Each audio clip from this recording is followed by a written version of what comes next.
এটা হচ্ছে একটা সবেদা গাছ। সবেদা গাছে এই যে দেখেন ফুল ফুটতেছে, কদিন পরে সবেদা হবে।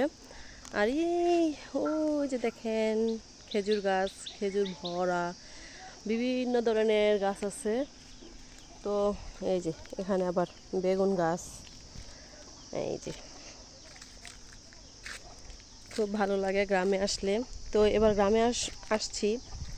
এতদিন তো যশোর বেড়ালাম, তো আজকে কালকে আসছিলাম খুলনা, এখন আজকে চলে যাব, নানুর বাড়িতে আসছি।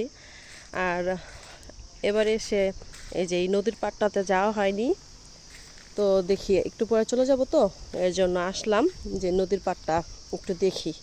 সবসময় আসি, এবার আসা হয় নাই। এই যে নদীর পাড়ে একটা আম গাছ, আমগুলো ঝুলতেছে বাতাসে, কি সুন্দর। ওয়াও, দেখেন এই যে আম, এই যে আম, এই যে মিয়াও না, ওই দেখেন নদী। এটাতে জোয়ার, এখন জোয়ার না ভাটা আমি তো জানি না। অনেক পানি হয়, পানি হয়তো পুরোটা ভরে যায়, আবার যখন পানি চলে যায় তখন আবার পানি কমে যায়। তো এটাতে ফার্স্ট যখন আসছিলাম তখন নামছিলাম একবার, নেমে তো সেই ভয় পেয়েছি, পানিকে খুব ভয় পাই, পুকুরেই নামি না সচরাচর। এখান দিয়ে আমি হাঁটতেছি, দেখে হাতের মধ্যে আম বাজলো। এই যে এখানে আসলে সব ছোটো ছোটো গাছে আম, সব নিজেদের গাছ, নিজেদের আম। গ্রামের বাড়ির মজাটাই একটু অন্যরকম, তাই না? সব নিজেদের থাকে, কোনো কিছু কেনা লাগে না। এই যে কলা গাছ, কলা গাছগুলোতে এখন কলা নাই, আছে নাকি? ওই যে একটাতে আছে, এই যে এগুলো কলা মনে করেন যখন হয়, খাওয়ার উপযোগী হয়ে যায়, তখন চলে যায় ঢাকা, আমরা খাই। গাছপালা এটা মনে করেন পুরাটাই বাগান, এটা পুরাটাই বাগান, সবগুলো ফলের গাছ।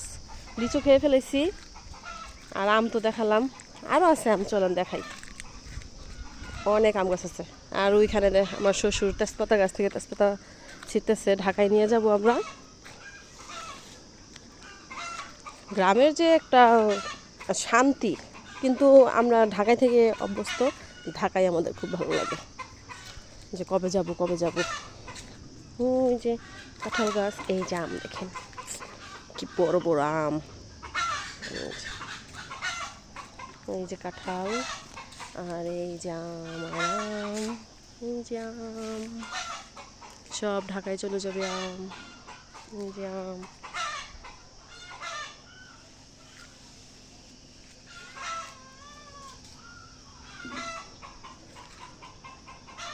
এই যে তেজপাতা পাড়া হচ্ছে।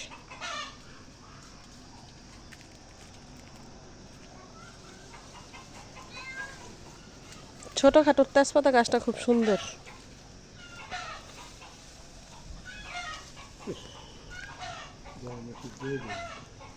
যেই গরম আল্লাহ,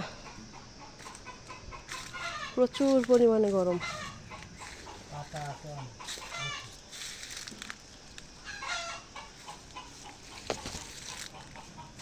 ওই সাইডটার আম গাছটা ভালো লাগে, অনেক আম।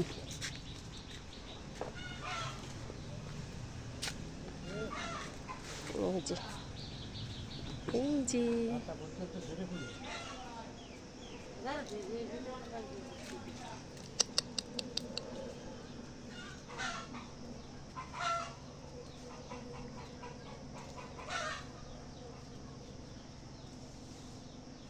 বাই বাই, আল্লাহ হাফেজ।